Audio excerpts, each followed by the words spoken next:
Hi, welcome to this video where I will show you how to install JavaScript on your Shopify store.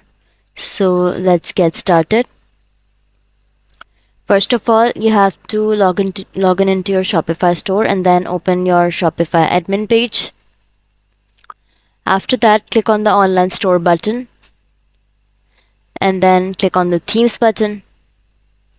After clicking on the themes button, click on the three dots option and a drop down will appear. Now select the edit code option. After clicking on edit code button, you have to click assets button and now click on the add new assets button. Now click create a blank file button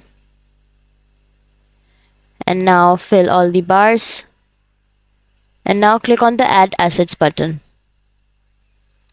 After that, click on the theme.liquid option where body ends on the /body tag.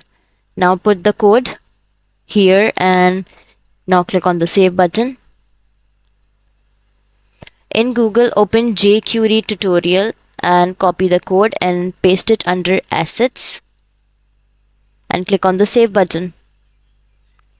Now open your website and see all the changes. That's how you will install JavaScript on Shopify. That's all for this video.